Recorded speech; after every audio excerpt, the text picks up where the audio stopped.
সহস্র শীর্ষা পুরুষা সহস্রাক্ষং সহস্রপাত সভূমিম বিশ্বতো বৃত্বাত্য অতিতিষ্ঠদ দশাঙ্গুলম। জয় জয় শ্রী রাধারমণ, জয় জয় নবলোকিশোর, জয় গোপী চিত্তচোর প্রভু, জয় জয় মাখন চোর। बोलिए भक्त वत्सल भगवान की, भागवत भगवान की, राधा माधव की, निताई गौर भगवान की। प्रेम से बोलो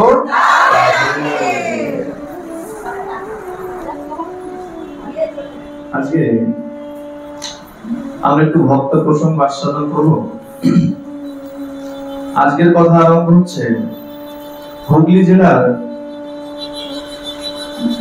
সরস্বতী নদীর তীরে 7টি গ্রাম আছে। তার নাম হলো বাসুদেবপুর, কৃষ্ণপুর, শঙ্খনগর, সপ্তগ্রাম, বংশবাটি, শিবপুর আর নিত্যানন্দপুর। এই 7 গ্রামকে একত্রে বলা হয় সপ্তগ্রাম। আর এই সপ্তগ্রাম কোন সাধারণ গ্রাম নয়, কারণ এই সপ্তগ্রামে জন্মগ্রহণ করেছিলেন সর গোস্বামীর অন্যতম গোস্বামী রঘুনাথ দাস গোস্বামী। আজকে আমরা তার লীলা আস্বাদন করব। নিশ্চয়ই অনেকেই বুঝতে পেরেছেন যে শোনবার কারণ কি। শুনলে পরেই বুঝতে পারবো শোনার কারণ কি, কারণ আগামীতেই সেই তিথি রয়েছে। এই সপ্তগ্রামের জমিদার গোবর্ধন আর হিরণ্য মজুমদার। এই গোবর্ধন আর হিরণ্যের ঘরে রঘুনাথ দাস গোস্বামী 1416 শতাব্দীর ইংরাজির 1486 সনে এই রঘুনাথ দাস গোস্বামী তার আবির্ভাব হয়। আর এই হিরণ্য গোবর্ধন তাদেরকে মজুমদার বলা হলেও তাদের প্রকৃত উপাধি ছিল দাস। হিরণ্য দাস আর গোবর্ধন দাস। তাহলে মজুমদার কেন বলা হতো? মজুমদার বলার কারণ হচ্ছে নবাব আমলে যারা হিসাব রক্ষণাবেক্ষণ করত, কর আদায় করার হিসাব যারা রাখতেন, তাদেরকে বলা হতো মজুমদার। সেই সূত্রে এনারা 12 লক্ষ মুদ্রার জমিদার ছিলেন। কর হিসাব রক্ষণাবেক্ষণ করতেন, যার জন্য এনাদেরকে মজুমদার উপাধি দেওয়া হয়েছিল। হিরণ্য গোবর্ধন 2 সহোদর, সপ্তগ্রামে 12 লক্ষ মুদ্রার ঈশ্বর। মহা ঐশ্বর্য হে ব্রাহ্মণ বদান্য, সদাচারী সকলিন ধার্মিক অগ্রগণ্য। নদিয়াবাসী ব্রাহ্মণের উপজীব্যতায়, অর্থভূমি গ্রাম দিয়া করেন সহায়। এনারা ছিলেন 12 লক্ষ। এখনকার দিনের অর্থের সঙ্গে তুলনা করে চলে যাবে। সেই সময়ে 12 লক্ষ মুদ্রার জমিদার ছিলেন এই হিরণ্য দাস আর গোবর্ধন দাস।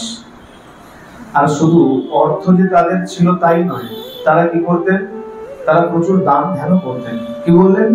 অর্থ ভূমি গ্রাম দিয়া করেন সহায়। ব্রাহ্মণাদি সবাইকে যাদের যাদের প্রয়োজন থাকতো তাদেরকে এই অর্থ ভূমি যার যা দান প্রয়োজন তাদেরকে সেই দান দিয়ে সহায় করতেন। আর এই গোবর্ধন দাসের ঘরেই পুত্র রূপে জন্মগ্রহণ করেছিলেন রঘুনাথ দাস। গোবর্ধন দাসের পুত্র রঘুনাথ দাস, বাল্যকাল হইতে তিহ সংসারে উদাস। আর আমি যখনই যে লীলা বলি তখনই সেখানে কোনো না কোনো ভক্তের প্রসঙ্গ আসলে এটা অবশ্যই বলে থাকি, প্রারব্ধ বলে আমাদের একটা বিষয় আছে। এই প্রারব্ধের কারণে দেখবেন অনেক গ্রামে দেখা যায় ছোট ছোট বাচ্চা, কিন্তু তার মধ্যে সেই ছোট বাল্য অবস্থা থেকেই ভক্তির জাগরণ দেখা যায়। এর অর্থ তার প্রারব্ধের এমন কিছু সুকৃতি ছিল, এমন কিছু ভালো কাজ ছিল, যার দরুন তার সেই ভক্তি এখনো অটল রয়েছে। আর জন্মের সাথে সাথে তারা ভগবত সেবা, বৈষ্ণব সেবা, সাধু সেবা নিয়ে তাদের জীবন আরম্ভ করে। আর ঠিক তেমন এই রঘুনাথ দাস গোবর্ধন দাসের পুত্র হয়ে জন্মগ্রহণ করলেন ঠিকই, কিন্তু বাল্যকাল থেকেই তিনি সংসারের প্রতি উদাসীন, সংসারে মন লাগে না, ভগবত সেবায় নিযুক্ত থাকে। আর তার কুলপুরোহিত, তার নাম হলো বলরাম আচার্য। এই গোবর্ধন দাসের বাড়ির পূর্ব দিকে এক গ্রাম ছিল, সেই গ্রামের নাম চাঁদপুর। এই চাঁদপুরে বলরাম আচার্যের নিবাস। রঘুনাথের যখন জন্ম হয়েছে, যখন একটু বড় হয়েছে, বাল্যকাল, বিদ্যা অধ্যয়নের সময়, সেই সময় এই রঘুনাথ দাস তার গুরু গৃহে চলে যান। গুরু গৃহ বলতে বলরাম আচার্যের গৃহে চলে যান। কেন? বিদ্যা শিক্ষা অধ্যয়ন করার জন্য। আগেকার দিনের শিক্ষা আমরা সবাই জানি, গুরুকুলে থেকে, গুরুর বাড়িতে থেকে বিদ্যা শিক্ষা অধ্যয়ন করতে হতো। আমরা ভগবানের লীলাও দেখেছি, কৃষ্ণ বলরাম হয়ে তারাও শান্তিপুনি মুনির আশ্রমে থেকে শিক্ষা অধ্যয়ন করেছিলেন। ঠিক তেমন এই রঘুনাথ দাস কি করেছেন? বলরাম আচার্যের বাড়িতে গিয়ে বিদ্যা অধ্যয়ন আরম্ভ করেছেন। আর বলে, দেখো, ভগবান কৃপা করার থাকলে তোমাকে যে কখন কিভাবে কৃপা করবে তা বলা যায়। আর কৃপা নেবার জন্য তোমাকে সবসময় প্রস্তুত থাকতে হবে।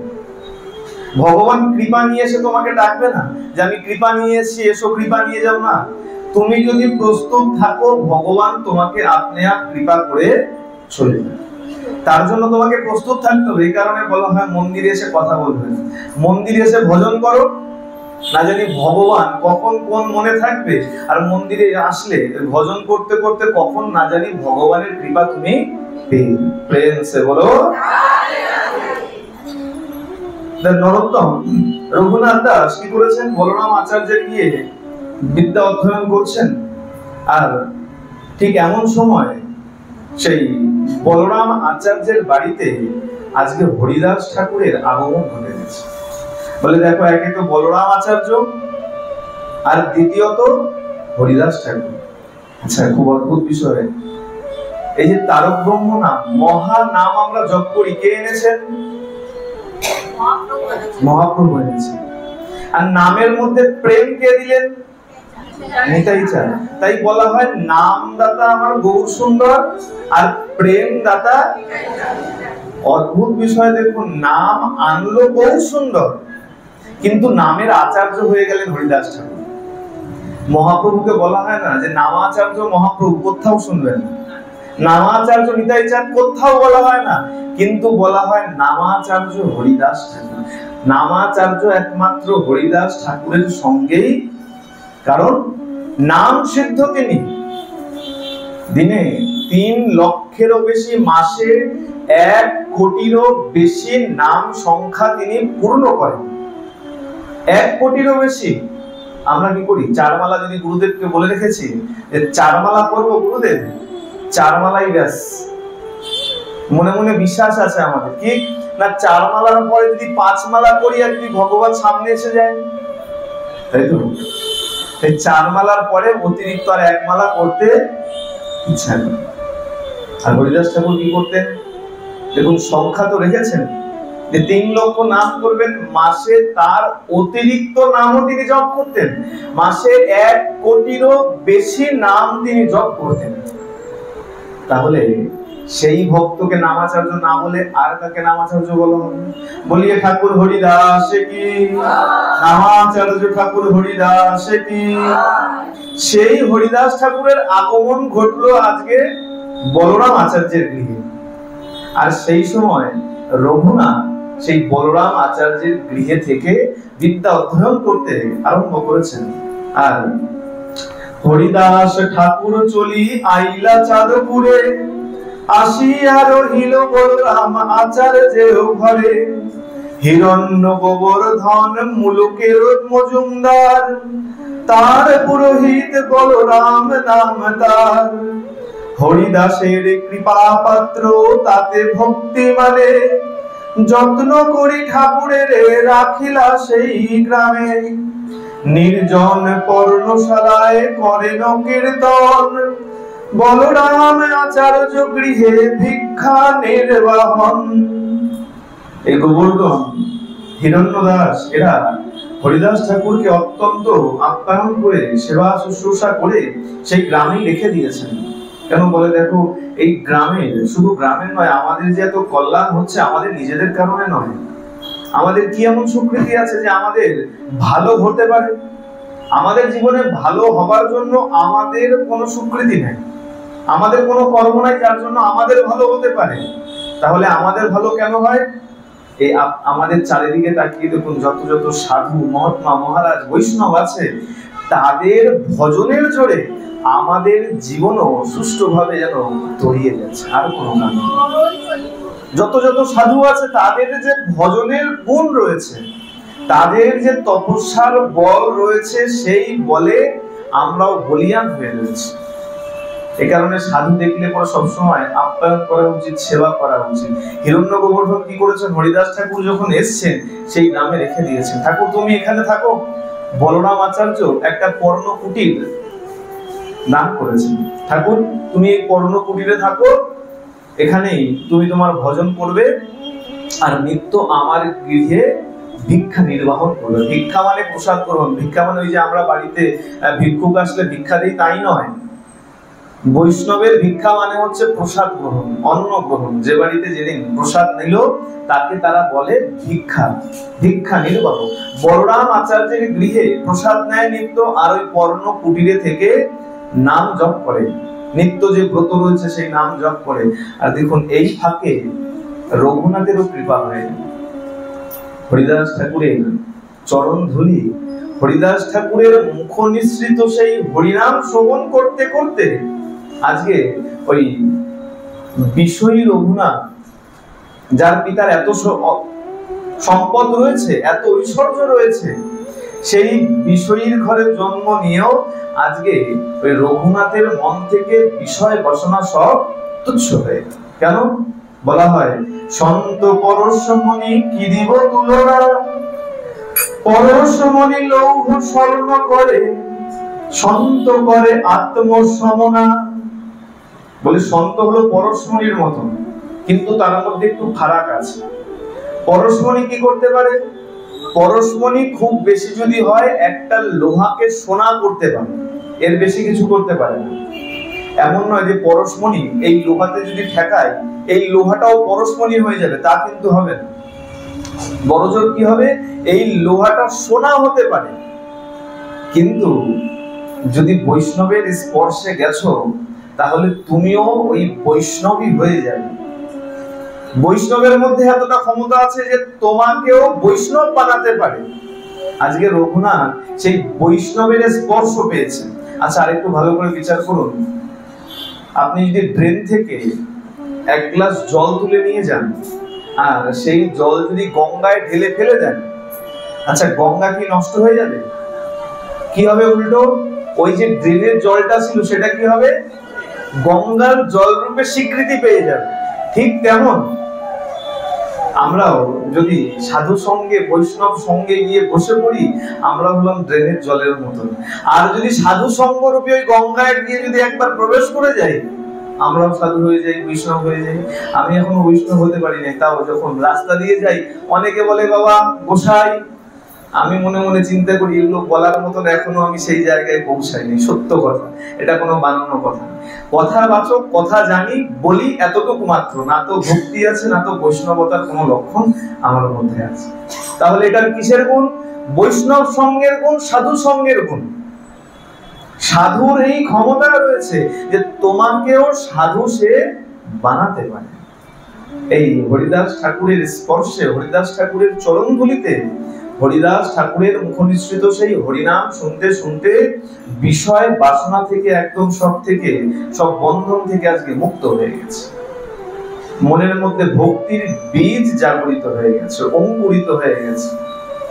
আচ্ছা, বীজ যদি অঙ্কুরিত হয়, যতই তুমি চেপে রাখার চেষ্টা করো, চেপে রাখা যায়।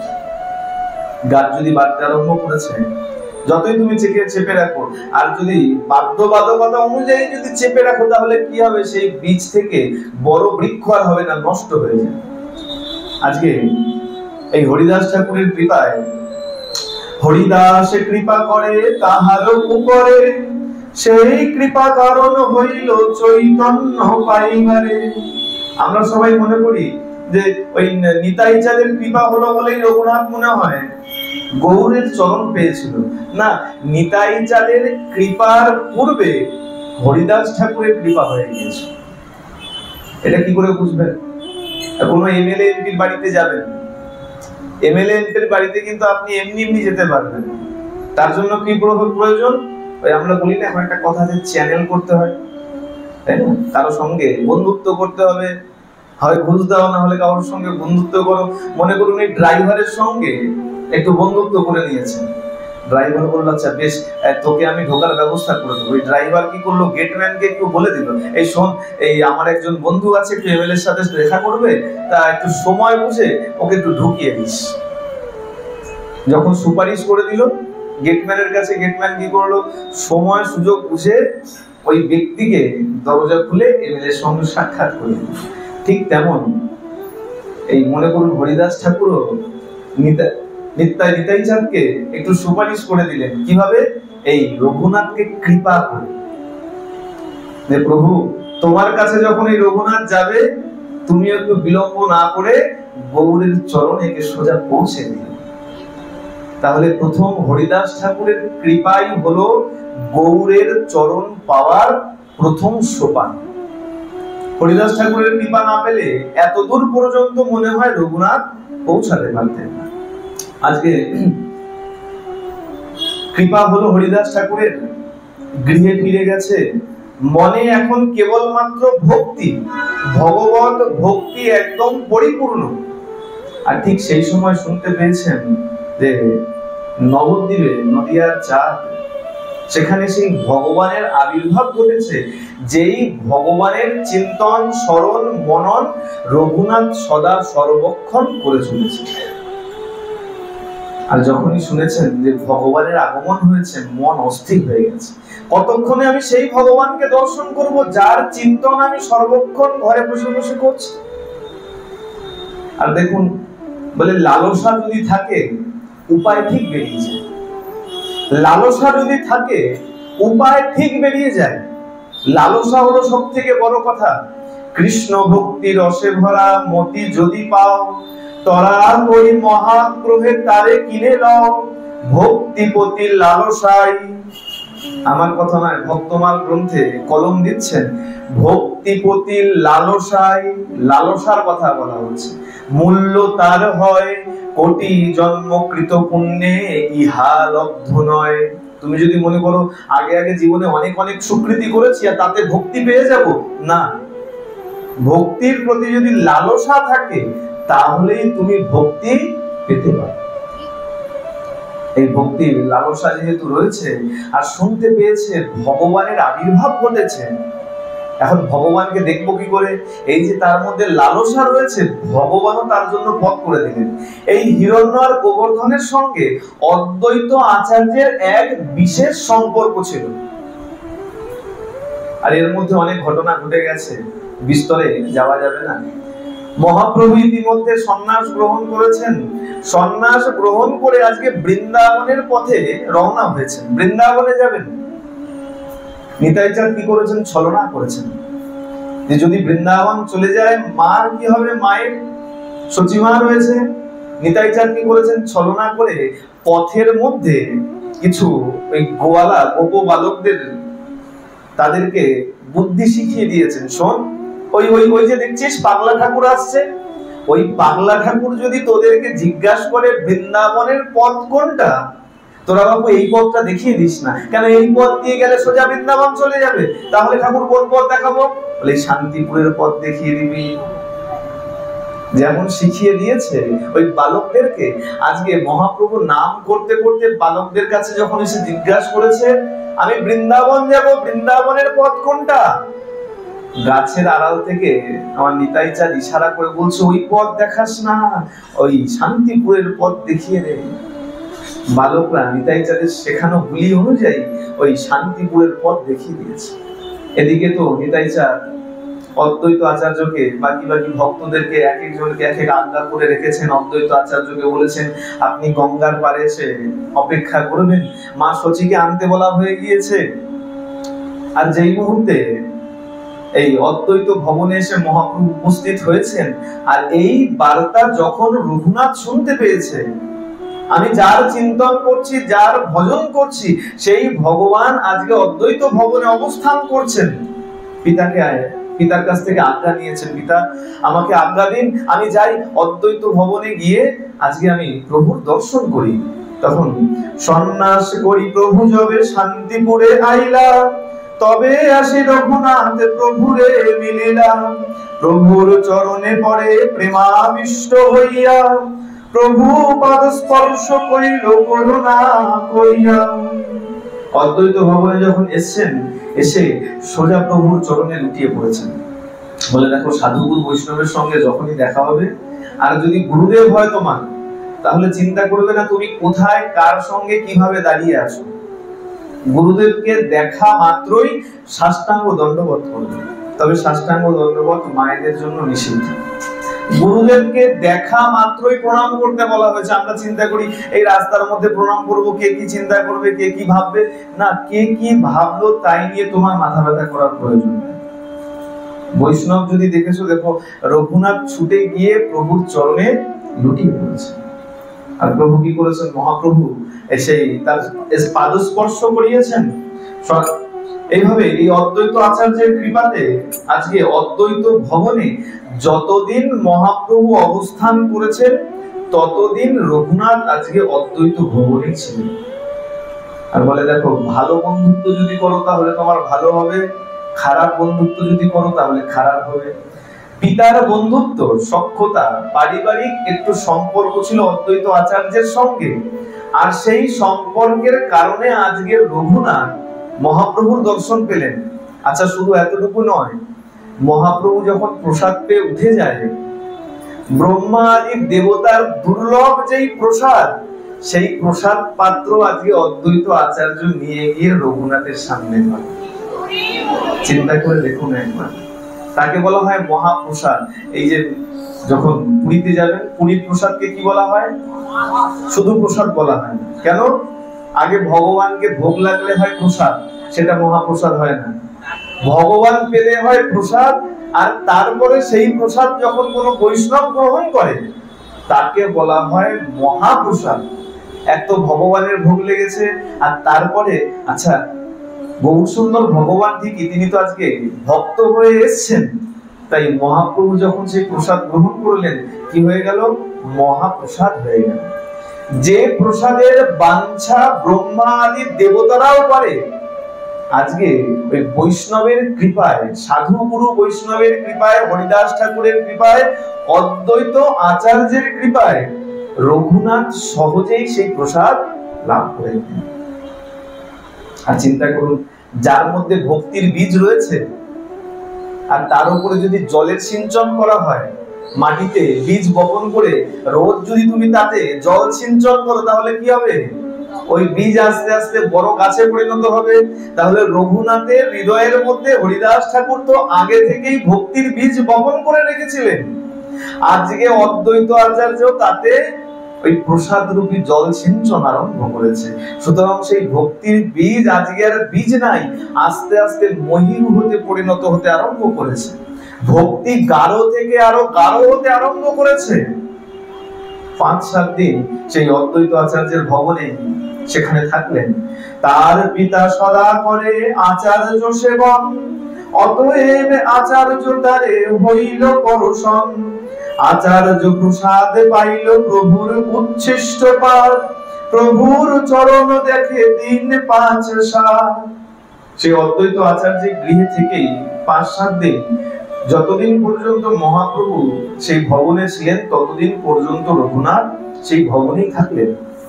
এরপর কি হলো, যখন অদ্বৈত আচার্যের ভবন ত্যাগ করে মহাপ্রভু মায়ের আজ্ঞাকে শিরোধার্য করে, তিনি তো ভেবেছিলেন বৃন্দাবন যাবেন, কিন্তু মা আজ্ঞা করলেন না, বৃন্দাবন নয়, তুমি ধাম সন্ন্যাস গ্রহণ করো। ক্ষেত্র সন্ন্যাস বলা, সন্ন্যাস অনেক রকম হয়, একে বলা হয় ক্ষেত্র সন্ন্যাস। মায়ের আজ্ঞাকে মাথায় করে মহাপ্রভু আজকে নীলাচল যাত্রা করলেন আর রঘুনাথ ঘরে ফিরে আসলেন। কিন্তু চিন্তা করুন, যার মধ্যে ভক্তির বাঁধ ভেঙে গেছে সে কি আজকে আর ঘরে থাকতে পারে? আজকে ঘরে এসছে ঠিকই, কিন্তু মনকে সে ঘরে আর আটকাতে পারছে। চিন্তা করছে মহাপ্রভু তো নীলাচল গেছেন, কতক্ষণে আমি নীলাচল যাবো আর মহাপ্রভুর সঙ্গে সাক্ষাৎ করব, কতক্ষণে প্রভুর চরণ দর্শন করব। বারবার পালায় তিহ নীলাদ্রি যাইতে, পিতা তারে বান্ধি রাখে আনি পথ হইতে, পঞ্চ পাইক তারে রাখে রাত্রি দিনে, চারি সেবক দুই ব্রাহ্মণ রহে তার সনে, একাদশ জনে তারে রাখে নিরন্তর, নীলাচলে যাইতে না পায় দুঃখিত অন্তর। বারবার পালিয়ে যাচ্ছেন, নীলাচল যাবেন, মহাপ্রভুর সঙ্গে সাক্ষাৎ করবেন, দর্শন করবেন, কিন্তু যতবারই পালাতে যায় পিতা মাতা জ্যাঠামশাই কোনো না কোনো ভাবে তাকে ধরে এনে আটকে রেখে দেন। যখন দেখছে না এই পুত্রকে আটকে রাখা যাবে না, একা থাকলেই পালিয়ে যাচ্ছে, কি করেছেন, পঞ্চপাই 5 জন সেবক লাগিয়ে দিয়েছে। সবসময় চোখে চোখে রাখবে, যার সেবার প্রয়োজন তোমরা সেবা করবে, কিন্তু রঘুনাথ যেন এই ঘরের থেকে বাইরে যেতে না পারে। আর সেবা পূজা ভজন যা যা করা প্রয়োজন তার জন্য 4 জন ব্রাহ্মণ নিযুক্ত করে দিয়েছে। যে রঘুনাথ যদি ভজন করতে চায়, রঘুনাথ যদি পূজন করতে চায়, সেবা করতে চায়, যা যা করতে চায় তোমরা থাকো, তোমরা তার সহযোগিতা করবে, কিন্তু গৃহ থেকে যেন বাইরে না যায়। আর 2 জন পাহারাদার লাগিয়ে দিয়েছেন, বলে শোনো, সর্বক্ষণ তার ওপর একদম অতন্দ্র প্রহরীর মতন পাহারা রাখবে। এই 11 জন, 5 জন পাই, 2 জন সেবাই আর 4 জন ব্রাহ্মণ, এই 11 জন লোক লাগিয়ে দিয়েছে রঘুনাথের পিছু। রঘুনাথ এখন চিন্তা করে, আগে তো এমনি এমনি পালিয়ে যাচ্ছি না, কিন্তু এই 11 জনের চোখ ফাঁকি দিয়ে আমি যাই। ব্যথিত অন্তর চিন্তা করছে কি করি কি করি। এখন নীলাচল থেকে এইভাবে দীর্ঘদিন যাচ্ছে, বেশ কয়েক বছর এইভাবে কেটেছে। রঘুনাথ অত্যন্ত মরমী হয়ে ভগবানের দর্শনে আকুল হয়ে কেবল দিন গুনছে, কবে প্রভু তোমার আমি দর্শন পাবো। সর্বক্ষণ ব্যথিত হয়ে রয়েছে, কারণ কি তাকে এখন অতন্দ্র প্রহরীর ন্যায় সেবায়িতরা পাহারা দিচ্ছে, পালাবার কোনো উপায় নাই। দেখতে দেখতে বেশ কিছু দিন যখন গেছে, মহাপ্রভু আজকে স্থির করেছেন যে না, আমি বৃন্দাবন যাত্রা করব।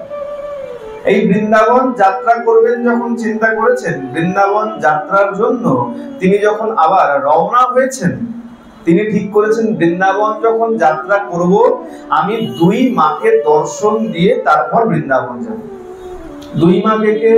এক হলেন গর্ভধারিণী মা সচিমাতা, আর দ্বিতীয় হলেন মা গঙ্গা।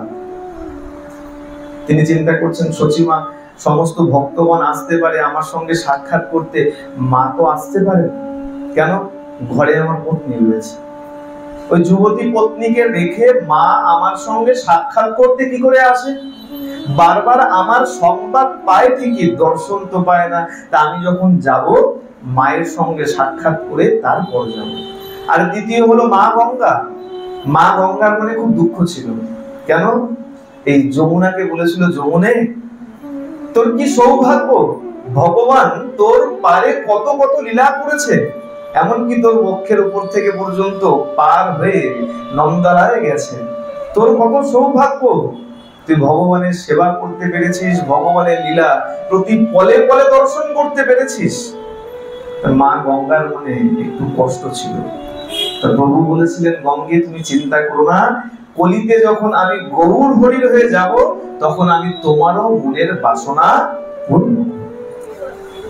এই দুই মাকে দর্শন দেওয়ার জন্য মহাপ্রভু আরো সহজ পথ ছিল। গৌর হয়ে যদি না দিতেন আরো অনেক সহজ সরল পথ ছিল বৃন্দাবন যাওয়ার, কিন্তু এই এক কারণের জন্য, মায়েদের দর্শন দেওয়ার জন্য মহাপ্রভু আজকে গৌর হয়ে বৃন্দাবন যাত্রা করলেন। আর যখন এই বৃন্দাবন যাত্রায় যখন তিনি আবার পুনরায় শান্তিপুরে এসে উপস্থিত হলেন, আর এই সংবাদ যখনই রঘুনাথের কানে গেছে, রঘুনাথ অস্থির হয়ে পড়েছে। পিতাকে বলেছে, পিতা আজ্ঞা করো, গিয়ে মহাপ্রভুর দর্শন করি, চরণ বন্দন করি, প্রণাম করে আসি, না হলে এই জীবনে আমার আর প্রাণ থাকে না। বৃন্দাবন যাত্রায় এবে যদি মহাপ্রভু শান্তিপুরে আইলা, শুনিয়া রঘুনাথ পিতারে নিবেদিলা, আজ্ঞা দেহ যাই দেখি প্রভুর চরণ, অন্যথা না রহে মোর শরীরে জীবন। শুনি তার পিতা বহু লোক দ্রব্য দিয়া, পাঠাইলা বলি শীঘ্র আসিও ফিরিয়া। পিতা দেখছেন যে পুত্র যখন এত করে যেতে চাইছে, আর এবার পালানোর চেষ্টা নয়, আজ্ঞা নিয়েছেন আমাকে যেতে দিন, আমি যাই দর্শন করি। পিতা কি করেছেন, বললো বেশ, শোনো বাবা, যাও, আমি লোক লস্কর দ্রব্য আদি সব সঙ্গে দিয়ে দিচ্ছি, যাও, কিন্তু শীঘ্রই ফিরে আসো। যখনই আজ্ঞা দিয়েছেন, ব্যবস্থা করে দিয়েছেন, আজকে রঘুনাথ ওই লোক লস্কর দ্রব্যাদি সঙ্গে করে তিনি অদ্বৈত ভবনে এসে উপস্থিত হয়েছে। দেখুন, ভালো বন্ধুত্ব থাকলে কত সুবিধা। খারাপ বন্ধুত্ব থাকলে, আচ্ছা মনে করুন বৈষ্ণব সাধুর সঙ্গে সখ্যতা নাই, বন্ধুত্ব নাই, চোরের সাথে সখ্যতা আছে, বন্ধুত্ব আছে, তাহলে কি হবে, বারবার জেল দর্শন হবে, তাই তো? চোরের যদি বন্ধু হন তাহলে কি হবে, চোর বলবে চল একটু চুরি করে আসি, আর চুরি করতে গেলেই ধরা পড়বেন, আর ধরা পড়লে কি হবে, জেল দর্শন হবে। আর যদি সাধু বন্ধু হয়, সাধু কি বলবে, আপনি যদি অন্য পথে যেতে চান, সে বলবে চল বাবা আজকে ওই মাধব বাড়িতে ভাগবত কথা হচ্ছে, একটু ভাগবত কথা শুনে আসি। আর আসলে কি হবে, তুমি চাইছিলে না, কিন্তু সাধু সঙ্গে সাধু বন্ধুতে যখন মন্দিরে আসবে, আসলে পরে ভগবত দর্শন হবে, তাতে তোমার কল্যাণ। প্রেম সে বলো।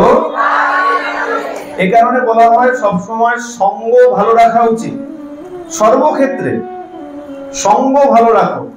আজকে দেখুন এই হিরণ্য গোবর্ধনের সঙ্গ ভালো ছিল, তাই তো অদ্বৈত আচার্যের সঙ্গে তাদের সম্পর্ক ছিল। আর দেখুন সেই কারণে আজকে রঘুনাথ মহাপ্রভুর কৃপা পেল। যখন আজকে এসছে অদ্বৈত ভবনে এসে তার মন আর ঠিক থাকছে, চিন্তা করেছে এইবার আর বাড়িতে যাব, মহাপ্রভুর সঙ্গে বৃন্দাবন চলে যাব, তাহলে আমাকে কেউ আর ধরতে পারে। মহাপ্রভু এই রঘুনাথের মনের বাসনা বুঝতে পেরেছেন, বুঝতে পেরে মহাপ্রভু বলছেন, স্থির হইয়া ঘরে যাও, না হও বাতুল, ক্রমে ক্রমে লোক পায় ভব সিন্ধু কুল, মরকট বৈরাগ্য না করো লোক দেখাইয়া, যথাযোগ্য বিষয়ে ভুঞ্জ অনাসক্ত হইয়া, অন্তরে নিষ্ঠা করো বাহ্যে লোক ব্যবহার, অচিরাত কৃষ্ণ তোমায় করিবেন উদ্ধার। বৃন্দাবন দেখি যবে আসিব নীলাচলে, তবে তুমিও আসিও কোন কোন ছলে, সেই ছল সেই কালে কৃষ্ণ স্ফুরাবে তোমারে, কৃষ্ণ কৃপা যারে তারে কে রাখিতে পারে। মহাপ্রভু রঘুনাথের মনের অবস্থা বুঝতে পেরে বলছে, বলে শোনো, অস্থির হইও না, ঘরে ফিরে যাও, আর মর্কট বৈরাগ্য ত্যাগ করো, সংসারের বিষয়ে ভুঞ্জ অনাসক্ত হইয়া। মর্কট বৈরাগ্য, আচ্ছা একবারও বিচার করুন তো, আমরা যে এই রঘুনাথের কথা শুনছি, কোথাও থেকে কি মনে হচ্ছে যে রঘুনাথের মধ্যে বিষয় বাসনার প্রতি আসক্তি আছে? আসক্তি যদি থাকতো বারবার করে কি সে পালিয়ে যেত? তাহলে মহাপ্রভু তাকে মর্কট বৈরাগ্যের কথা কেন বললো? না, এটা রঘুনাথের জন্য বলে নাই, তাহলে আমাদের জন্য। মরকট বৈরাগ্য ত্যাগ করো। আমরা কি করি দেখুন, কত বড় তিলক পরেছি, মাথায় শিখা রেখেছি, কত সুন্দর বেশভূষা পরেছি, দেখলে মনে হচ্ছে বৈষ্ণব, আদতে বৈষ্ণবের কোনো লক্ষণ নাই। মহাপ্রভু কি বললেন? সংসারে থাকো কিন্তু মরকট বৈরাগ্য ত্যাগ করো। আচ্ছা, মরকট মানে কি? বানর। বানর কি করে দেখবেন? বানরের ঘর বাড়ি কিচ্ছু নাই, ফ্রিজ নাই, টিভি নাই, মোবাইল নাই, আছে কিন্তু যখন বৃন্দাবন যাবেন আপনার চশমা, মোবাইল আর ব্যাগ। বানর কত বৈরাগী, ঘর নাই, ঘর ছেড়ে থাকে, কত বৈরাগী রে বাবা, কিন্তু যখনই যাবেন আপনার চশমা নিয়ে নেবে খবরের কাগজ পড়ার জন্য, মোবাইল নিয়ে নেবে তার প্রেয়সীকে ফোন করার জন্য। বলে এটা কি? এটাই হলো মরকট বৈরাগ্য। মনে হচ্ছে বৈরাগী, কিছু নাই, সব ছেড়ে দিয়েছে, কিন্তু বিষয় দেখলে পরেই ভোগের লালসা জেগে ওঠে। তাহলে রঘুনাথের মধ্যে তো এই দোষ নাই, তাহলে কেন বললেন? আমাদের জন্য বললেন। কি বললেন? সংসার বিষয়ে ভোগ করো অনাসক্ত হয়ে, কোনো কিছুর প্রতি আসক্ত থেকো না, সব ভোগ করো। আর শোনো, এই আমি এখন বৃন্দাবন যাচ্ছি, বৃন্দাবন থেকে আমি যখন আবার ফিরবো তখন আমার সঙ্গে সাক্ষাৎ করবে। আর শোনো, এই কিভাবে সাক্ষাৎ করবে সেই ছল, সেই বুদ্ধি ভগবান সেই সময় তোমার মধ্যে স্ফুরণ করবে, জাগরণ করে দেবে, তোমার চিন্তা করতে হবে। অযথাই আমরা চিন্তা করি কি হবে, কি হবে, আগামীকাল কি হবে, কি হবে। আরে ভগবান চাইলে আগামীকালের সূর্য দেখবে, আর ভগবান না চাইলে তুমি যতই যাই করে নাও না কেন, ওই মোবাইলে 4টে অ্যালার্ম দিয়ে রাখো, 5টা অ্যালার্ম দিয়ে রাখো, ভগবান না চাইলে তোমার ঘুম আর ভাঙবে না। প্রেম সে বলো। রঘুনাথকে বলে দিল চিন্তা করো না, যখন আমি আবার প্রত্যাবর্তন করব, ফিরে আসব, সেই সময় তুমি আমার সঙ্গে সাক্ষাৎ করবে। আজকে আশ্বস্ত করেছেন মহাপ্রভু, তাকে যখন বুঝিয়েছেন, রঘুনাথ আজকে গৃহে ফিরে গেছে। আচ্ছা, ফিরে গিয়েই রঘুনাথের একদম ভোর পাল্টে গেছে। বাড়িতে যখনই ফিরে গেছেন, আচ্ছা ইতিমধ্যে যখন পালাবার প্রয়াস করেছিলেন, বারবার পালিয়ে যাওয়ার চেষ্টা করেছিলেন, পিতামাতা জোরপূর্বক তাকে বিবাহ দিয়ে দিয়েছিলেন। আত্মীয় স্বজন বলেছিল দেখো বিবাহ দিয়ে দাও, বউয়ের মোহে হতে পারে রঘুনাথ ঘরে থেকে যাবে, কিন্তু সেই মোহ কোনো কাজ করে নাই। আজকে মহাপ্রভু যখন বুঝিয়েছেন, রঘুনাথ বাড়িতে ফিরে গেছে ঠিকই, আচ্ছা গিয়ে আচরণ কেমন হয়ে গেছে? এতদিন বারংবার পালাবার চেষ্টা করেছে, আজকে বাড়িতে গিয়ে বলছে মা খেতে দাও, ক্ষুধা লেগেছে। পত্নীকে বলছে ওই আমার পোশাকটা দাও, পোশাকটা পরি।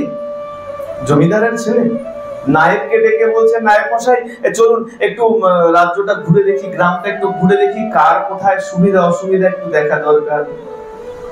আজকে মায়ের মনে আজকে বড় আনন্দ, যে সন্তান সংসারের প্রতি উদাসীন ছিল, বারবার পালিয়ে যাচ্ছিল, যাকে ঘরে আটকে রাখতে পারছিলাম না, আজকে সন্তানের কি হলো, গৃহে এমন ভাবে মন লেগে গেল কিভাবে।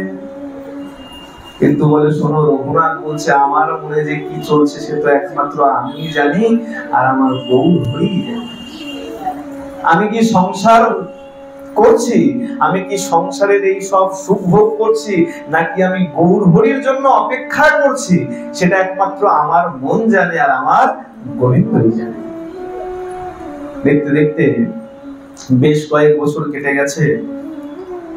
মহাপ্রভু যখন বৃন্দাবন থেকে ফিরেছেন, আর ফিরে যখন নীলাচলে কাশী মিশ্রের বাড়িতে যখন স্থায়ীভাবে বসবাস করতে আরম্ভ করেছেন, আর সেই সংবাদ যখন আবার রঘুনাথের কানে এসে পৌঁছেছে, মহাপ্রভু বৃন্দাবন থেকে ফিরে নীলাচল বাস করছে, আবার রঘুনাথের সেই ভক্তি নাড়া দিয়ে উঠেছে। বারংবার পালাবার চেষ্টা করছে, কি করে নীলাচল যাব, কি করে মহাপ্রভুর দর্শন পাবো। মা বলছে রঘুনাথ মনে হয় পাগল হয়ে গেছে, তাকে ঘরে বেঁধে রাখুন, ভালোই সে ঘরে আটকা পড়ে থাকবে, কিন্তু আমার সন্তান তো আমার কাছে থাকবে। গোবর্ধন তার পত্নীকে খেদ করে বলছে শোনো, এই যার এত সুন্দর পত্নী ঘরে রয়েছে, এত অতুল ঐশ্বর্য রয়েছে, যার পত্নী তাকে বেঁধে রাখতে পারলো না, এত ঐশ্বর্য তাকে বেঁধে রাখতে পারলো না, তাকে দড়ি দিয়ে বেঁধে আমি কি করে রাখবো? ইন্দ্র সম ঐশ্বর্য স্ত্রী অপ্সরা সম, বাঁধিতে নারিলেক যার মন, দড়ির বন্ধরে তারে বাঁধিবে কেমন? জন্মদাতা পিতা নারে প্রারব্ধ খণ্ডাইতে, চৈতন্য চন্দ্রের কৃপা হইয়াছে ইহারে, চৈতন্য চন্দ্রের বাতুল কে রাখিতে পারে।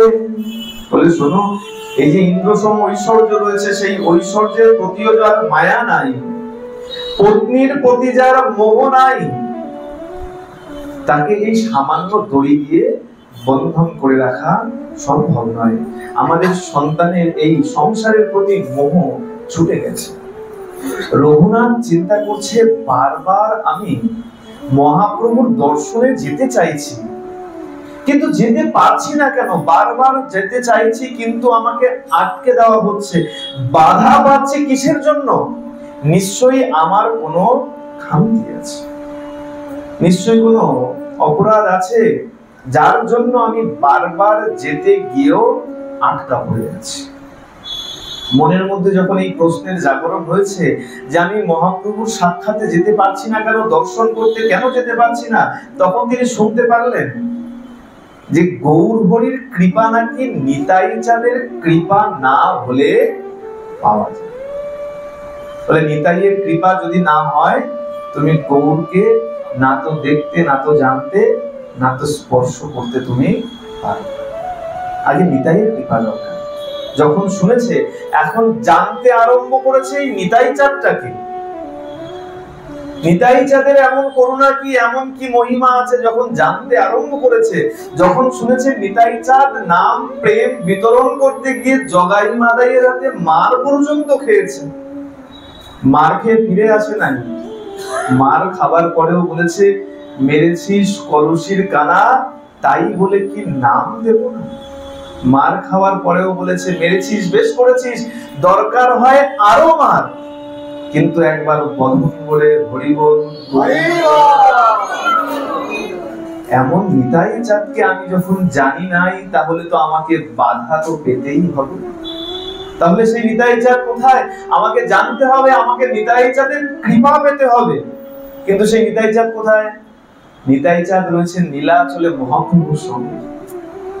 সব ভক্তরা যায়, মহাপ্রভুর দর্শন করে, আবার ফিরে যায়, কিন্তু নিতাই চাঁদ ফিরতে পারে না। বলে আমার প্রাণের সম্পদ গোরা, সেই গোরাকে রেখে আমি কি করে ফিরি? কিন্তু মহাপ্রভু আজ্ঞা করলেন, দাদা আমি মায়ের আজ্ঞায় ক্ষেত্র সন্ন্যাস নিয়ে আজকে নীলাচলে আছি, আর তুমিও যদি আমার সঙ্গে নীলাচলেই থেকে যাবে, এই নাম প্রেম বিতরণের কি হবে? পাপীর উদ্ধারের কি হবে? আমার আজ্ঞা রইল, তুমি গৌড়ে ফিরে যাও, গৌড়ে ফিরে গিয়ে এই নাম প্রেম বিতরণ করো, যাকে দেখবে তাকেই নাম দেবে। যদি সোজা কথায় নাম না নেয়, হাতে ধরবে, হাতে ধরে যদি নাম না নেয়, প্রয়োজনে তার চরণে পড়বে। নিতাই চাঁদ সেই আজ্ঞা মাথায় নিয়ে, মহাপ্রভুর মন তো চায় না, কে চায় ভগবানকে ছেড়ে যেতে? আর সেখানে নিতাই চাঁদের সম্পত্তি যে, আজকে মনে করুন এখানে যদি আমি এখন বলি যে সবাই বাড়িতে যাবেন, মন্দিরে যখন ভাগবতের বিশ্রাম হয়ে যাবে প্রসাদ নেবেন, কিন্তু সবার মোবাইল গুলো এখানে রেখে যাবেন, পারবেন? বলে সব ছেড়ে দাও, মোবাইল ছাড়া যাবে।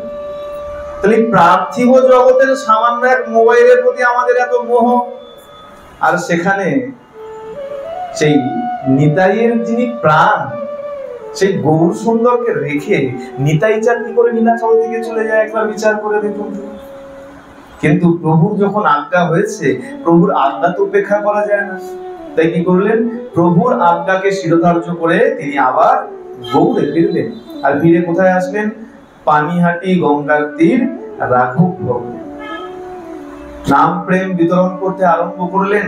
নাম দিতে দিতে আজকে সেই নিতাই চাঁদের কথা, পানিহাটিতে আগমনের কথা রঘুনাথের কানে পৌঁছে গেছে। রঘুনাথের কানে যখনই পৌঁছেছে, রঘুনাথের মনে সাড়া দিয়ে গেছে যে মহাপ্রভু পর্যন্ত বলেছেন, দিন গেলে হানিতাই যে বলে একবার, সেজনে আমার হয় আমি হই তার। গৌরাঙ্গ পাইতে যদি থাকে অভিলাষ, একান্ত ভাবেতে হও নিত্যানন্দ দাস। বলি তাই চাঁদ দয়াল ঠাকুর কি। মহাপ্রভু সাক্ষাৎ বললেন কি, গৌরাঙ্গ পাইতে যদি থাকে মনে অভিলাষ, একান্ত ভাবেতে হও নিত্যানন্দের দাস। যদি কেউ মনে করো আমাকে চাও, আমাকে পেতে হবে, তাহলে একান্ত ভাবে নিত্যানন্দের দাস হয়ে যাও, তাহলে তুমি আমাকে পেয়ে যাবে। আজকে সেই সংবাদ যখন পেয়েছে, রঘুনাথ আর বিলম্ব করে নাই, ছুটতে ছুটতে আজকে সেই পানিহাটি গঙ্গার তটে এসে উপস্থিত হয়েছে। আর নিতাই চাঁদ ভক্তদের নিয়ে নাম করতে করতে যাচ্ছেন। উপস্থিত হয়েছেন এক বটবৃক্ষের তলায়, নিতাই চাঁদ বসে আছেন। আর নিতাই চাঁদকে দেখে এই রঘুনাথ দূর থেকে প্রণাম নিবেদন করেছেন, দূর থেকে প্রণাম নিবেদন করেছেন, কাছে যান নাই। কেন? মনের মধ্যে শঙ্কা রয়েছে যে প্রভু তোমার কৃপা না পেয়ে বারংবার আমি ছুটে গিয়েছি গৌর হরির চরণ পাওয়ার জন্য, মনে একটা অপরাধ বোধ কাজ করছে। তিনি দূর থেকে প্রণাম করেছে। কোন ভক্ত নিতাই চাঁদকে বলেছে, প্রভু প্রভু ওই তাকিয়ে দেখো, রঘুনাথ তোমাকে প্রণাম নিবেদন করছে। যখনই রঘুনাথের কথা বলেছে, নিতাই চাঁদ বলছে যে হ্যাঁ রে, অত দূর থেকে কেন প্রণাম নিবেদন করো? শুনে প্রভু কহে, চোরা দিলি দর্শন, আয় আয় আজি তোরে করিব দণ্ডন। বলে আরে চোর, অত দূর থেকে কেন প্রণাম করছিস? আয় আয় আমার কাছে আয়, আজকে যখন পেয়েছি তোকে আমি আজকে দণ্ড দেব।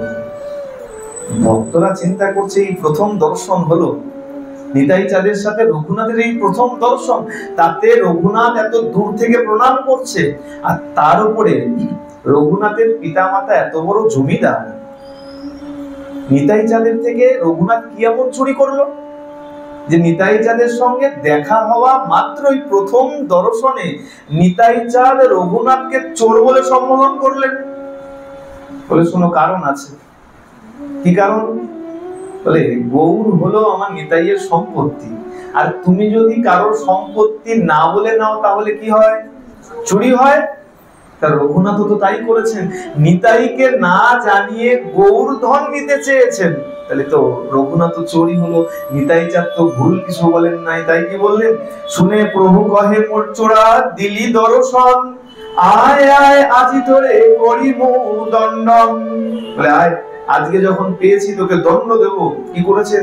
রঘুনাথ আসতে চাইছেন না, নিতাই চাঁদ নিজে তাকে ধরে টেনে কাছে নিয়ে তার চরণ আজকে রঘুনাথের মস্তকে ধারণ করেছে।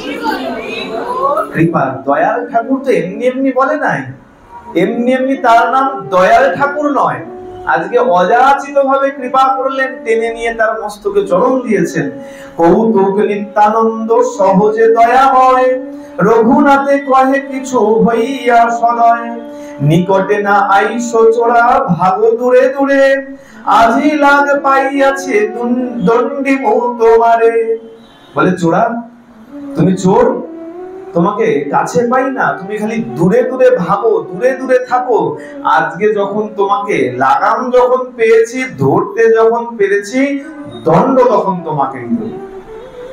আজকে রঘুনাথ তো করজোড়ে দাঁড়িয়ে গেছে, প্রভু যা দণ্ড দেওয়ার হয় দাও, কিন্তু কৃপা করো যেন গৌর হরির চরণ আমি পেতে পারি। বলে দণ্ড তো দেবই। কি দণ্ড? সব ভক্তরা চিন্তা করছে এখানে হয় কি।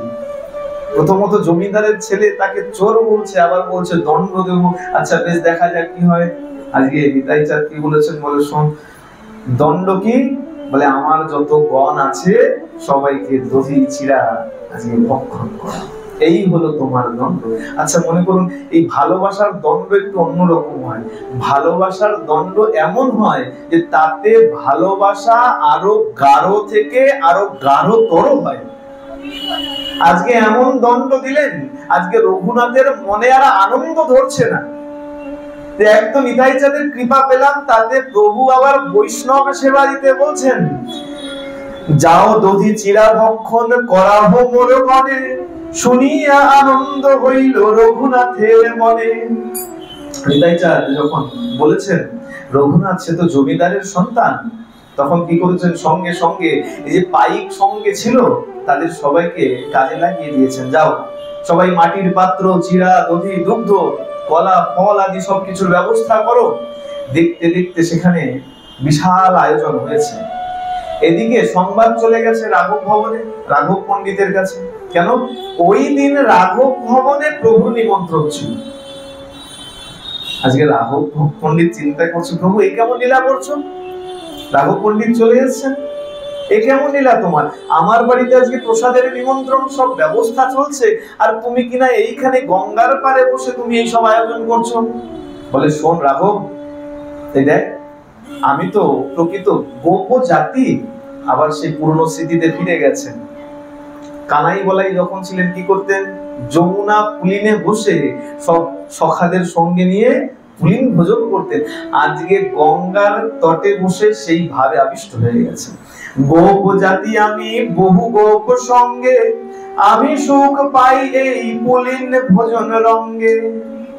এই পুলিন ভোজনে আমি অত্যন্ত সুখ পাই। আচ্ছা শোন, চিন্তা করিস না, এখন এখানে প্রসাদ পাই, রাত্রবেলায় তোর ভবনে গিয়ে প্রসাদ।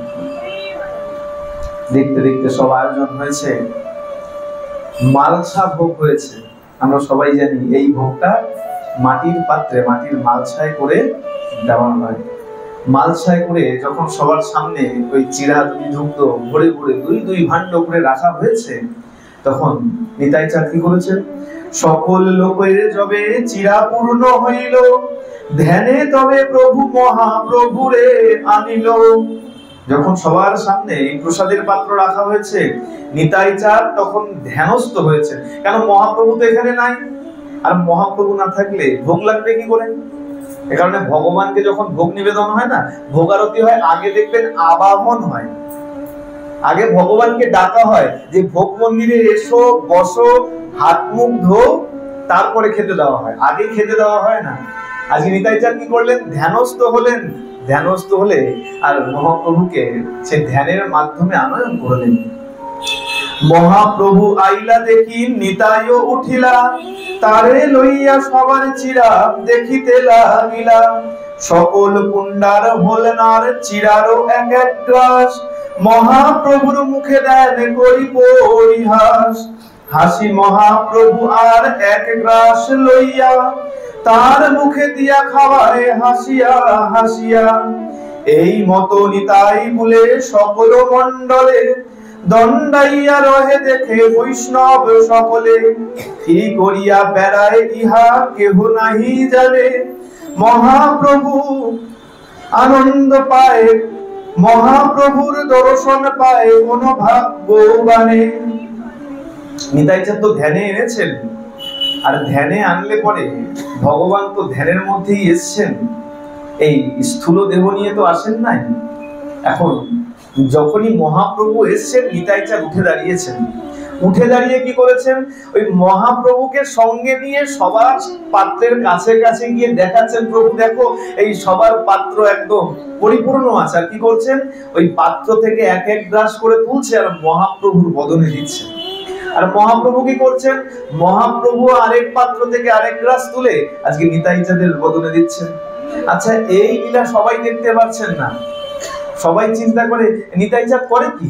সবার পাত্রের কাছে কাছে গিয়ে দাঁড়ায় আর হাতে করে তুলে তুলে কি করছে? কিন্তু ভাগ্যবান যেই ভক্ত, সে দেখতে পাচ্ছেন মহাপ্রভু সাক্ষাৎ সেখানে এসছেন, আর নিতাই চাঁদ মহাপ্রভুকে সঙ্গে নিয়ে নিয়ে সবার প্রসাদ দেখাচ্ছে, আর সেই প্রসাদের ভোগ চলছে। দেখতে দেখতে সেখানে এই ভোগ লেগেছে। মহাপ্রভু প্রসাদ গ্রহণ করেছেন। প্রসাদ গ্রহণের পর সমস্ত ভক্তগণ প্রসাদ গ্রহণ করেছেন। নিতাই চাঁদ প্রসাদ গ্রহণ করে মহাপ্রভুকে সেবা দিতে পেরে অত্যন্ত আনন্দ পেয়েছেন। প্রসাদ গ্রহণের পর যখন বটবৃক্ষের নিচে নিতাই চাঁদ আবার বসেছে, রঘুনাথ গিয়ে নিতাই চাঁদকে, এই রাঘব পণ্ডিত নিতাই চাঁদকে গিয়ে রঘুনাথের গৌর প্রীতি সম্পর্কে সবিস্তর বলেছে।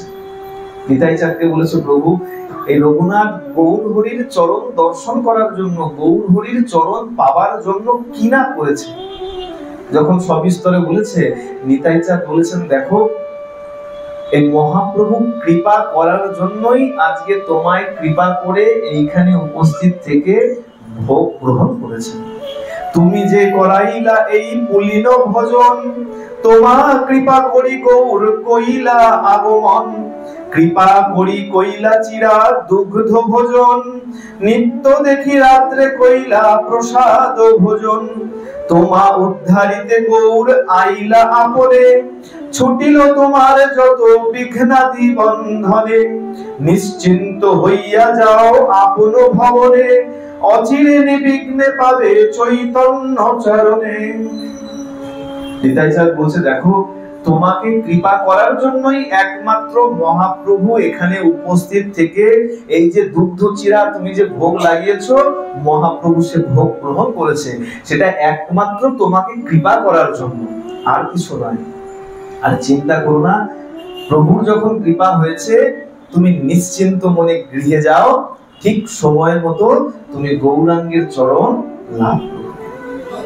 যখন নিতাই চাঁদ আশ্বস্ত করেছেন, যখন যার সম্পত্তি সে যখন বলে দিয়েছে, চিন্তা করিস না, এই সম্পত্তি আমি তোকেই দিয়ে দিয়েছি, আর তুই চিন্তা করিস না, সময় হলে এই সম্পত্তি তোরই হবে, তখন আর চিন্তা কি? নিতাই চাঁদ যখন বলেই দিয়েছে আমার গৌর সম্পদ, তুই আর চিন্তা করিস না, নিশ্চিন্ত মনে ঘরে যা, সময় হলে সেই গৌর সম্পদ তুই পাবি, তখন নিশ্চিন্ত হয়ে সেই দিনের মতন সেই পানিহাটির সেই মহোৎসব পালন করে আজকে এই রঘুনাথ গৃহে ফিরে গিয়েছিলেন। যেই মহোৎসবের রেশ ধরে আমরা আজও প্রতি বছর জ্যৈষ্ঠ মাসের শুক্লপক্ষের ওই ত্রয়োদশী তিথিতে পানিহাটির সেই বটবৃক্ষের তলায় গিয়ে আমরা সব ভিড় করি। কেন না? দধি দুগ্ধ চিড়ে খাওয়ার জন্য নয়, দেখবার জন্য যে আজও এখনো নিতাই চাঁদ আর মহাপ্রভু সেখানে উপস্থিত থেকে সেই দণ্ড মহোৎসবকে আজও সেখানে পালিত হয়। তার জন্য সর গোস্বামীর অন্যতম গোস্বামী রঘুনাথ দাস গোস্বামীর সেই দণ্ড দেওয়ার, সেই মধুর দণ্ড, এই দণ্ড কোনো শাস্তি নয়, কষ্টের জন্য নয়, কৃপারূপ দণ্ড দেওয়ার জন্য আজও প্রভু সেই লীলা করে থাকে। বলিয়ে ভক্ত রঘুনাথ গোস্বামী কি, নিতাই চাঁদ কি, মহাপ্রভু কি, ভক্ত বৎসল ভগবান কি, প্রেম সে বলো। এভাবে এই দণ্ড মহোৎসব তলায় এখনো অনেকে পানিহাটি দণ্ড মহোৎসব বলে, অনেকে দধি চিরার মেলা বলে, এক একজনের মুখে এক এক রকম নাম শোনা যায়। আগামী সোমবার, আগামীকাল আছে একাদশী, রবিবার দ্বাদশী, সোমবার ত্রয়োদশী, আর সোমবার সেই বিশেষ দিন, রঘুনাথকে কৃপা করার সেই বিশেষ দিন। যাদের সম্ভব হবে পানিহাটি অবশ্যই যাবেন, আর যাদের সম্ভব হবে না, কারণ এত অসম্ভব ভিড় হয় বলে, দেখো কত কত জায়গায় কত কত উৎসব হয়, মানুষ খুঁজে পাওয়া যায় না। আর ছোট্ট জায়গা, বলা হচ্ছে যেই দিন এই দণ্ড মহোৎসব হয়েছিল, গঙ্গার জলের পরিস্থিতি এমন হয়েছিল, এপার থেকে ওপার পর্যন্ত ভক্ত সবাই গঙ্গায় দাঁড়িয়ে গিয়েছিল। ভক্তদেরও টান কেমন চিন্তা করে, যখন শুনেছে নিতাই চাঁদ আজকে রঘুনাথকে কৃপা করবেন, মহাপ্রভু এখানে ভোগ গ্রহণ করবে, এমন অবস্থা গঙ্গায় পর্যন্ত নেমে ভক্তগণ দাঁড়িয়ে গিয়েছে। আর প্রতি বছরই শোনা যায় কম বেশি একজন, দুজন, তিনজন মারা যায়, কারণ জায়গা খুব ছোট আর ভিড় তার তুলনায় এত বেশি হয়। আমি অনেক বছর আগে গিয়েছিলাম, অনেক ছোট ছিলাম, আমরা অনেক ভোর ভোর যেতাম, ভোর মানে মনে করুন ফার্স্ট টাইম ধরে চলে যেতাম। কেন? জায়গা নেবার জন্য। ওই বটগাছের কাছাকাছি বা বটগাছের একদম বটগাছের নিচে জায়গা পাওয়া যেত না। আগের দিন, তার আগের দিন রাত থেকে সেখানে লোক এসে, ভক্ত এসে বসতে আরম্ভ করতো। আর এখন তো এখন অনেক ভালো ব্যবস্থা হয়েছে যদিও, কিন্তু ভক্তের ভিড় এত হয় যে সেইখানে সবার পক্ষে যাওয়া সম্ভব। যদি চিন্তা করেন 12টার সময় বেরোবার, ওই জায়গায় পৌঁছাবো, এই জীবন কেন 7 জীবনেও পারবে না। আগের দিন রাত্রবেলায় গিয়েই বলে জায়গা পায় না, আর সেই দিন বেরিয়ে আপনি চিন্তা করবেন ওইখানে প্রভুর কৃপা, তা সম্ভব না।